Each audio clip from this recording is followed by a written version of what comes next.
The big question for me in discernment was always this, if our fundamental vocation as a Christian is to love, ultimately for me the question I had to answer was, how did I believe God was calling me to be the most loving, generous person I could be?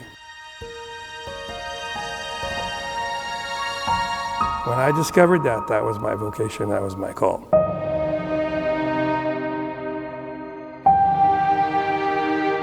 As a little boy, I thought about being a priest. And then my senior year in high school, I started thinking about it, but I was just not in a place where I thought I could go.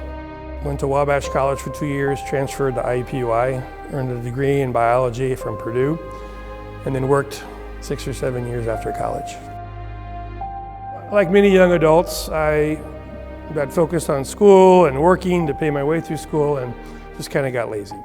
So I would call myself a young adult who got lazy in the faith. Never rejected or anything like that, just got lazy, so how young adults can kind of get absorbed in that time of their life. But even in that time, I had thoughts of priesthood. The thoughts came back pretty hard and pretty strong, and I kept pushing them away and pushing them away. And I remember going to confession to a priest who I said, "Father, I don't know what to do. These thoughts keep coming back to me." He pulled out his business card, said, "You owe it to yourself to talk to in the church to look at that and explore that." And he gave me his business card and wrote down there the name of our vocation director, Father Paul Aitchen. He wrote down his phone number. I put the card in my wallet.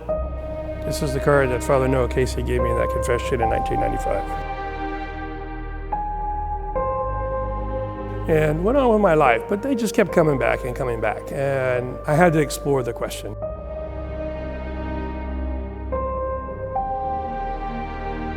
I had been working this impression, if you go to seminary, it's because you already know you're going to be a priest. And he said something to me that freed me up, because he said, the same Holy Spirit that brings you to seminary is the same one that will take you away.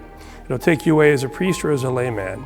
But either way, your time here of formation, learning about prayer, internal growth, deepening relationship with God and the church will serve you and will serve the church. That one conversation gave me an understanding that the freedom that I had to go was the same freedom I had to leave. And that gave me the freedom to go.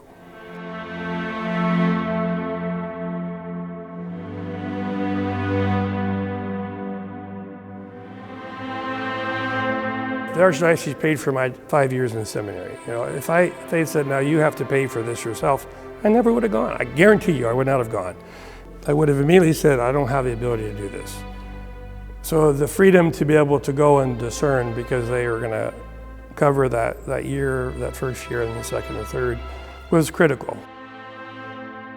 I just knew I was where I was supposed to be. Every new community, you have to get to know the community, right? You have to understand who they are and what's happening there, and in prayer and discernment with the community, discern where are we being called to. Clearly here, it's needed for me to speak Spanish here.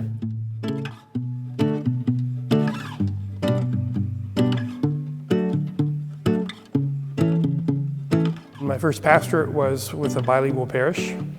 My first substantial immersion was in Antigua, Guatemala in 2001 for 4 months. And then I was sent to do another immersion experience by the Archdiocese in 2007. So I served and studied and lived in Guadalajara, Mexico for 5 months in 2007. I was assigned to St. Anthony and Holy Trinity, and so I was there in the near west side for 11 and a half years. Then I went to a parish that was monolingual once again, but I was only there 2 years before becoming the pastor of St. Monica. And so I'm just finishing up my first 6-year term and have been renewed for another term. We had over 4,700 people at our Easter Masses this past Easter. It's just a great reminder to all of us. Life in the church is precious and joy-filled.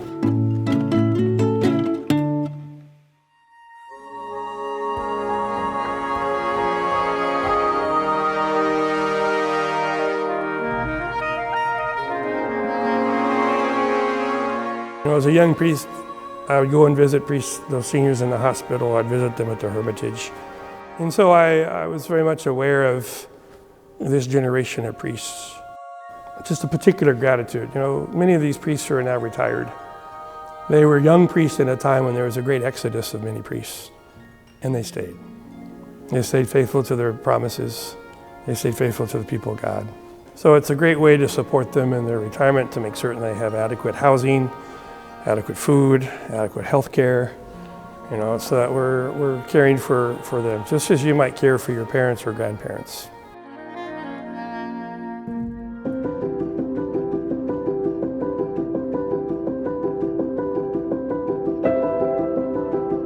We can be tempted to kind of circle our wagons in our own silos, and think the church is just my parish, but we're not. We're part of something bigger. The UCA is a way to make certain that certain core ministries are funded beyond the cathedraticums, so that we can make certain that we don't see young men, or maybe older men like I was, say no to discernment because I can't afford to go to seminary. None of us can do this alone. We all need one another. Someone you may not ever see or know will receive the benefit of your generosity. How might you help one or two people through your own contribution to the United Catholic Appeal, and realize that for them you made a difference.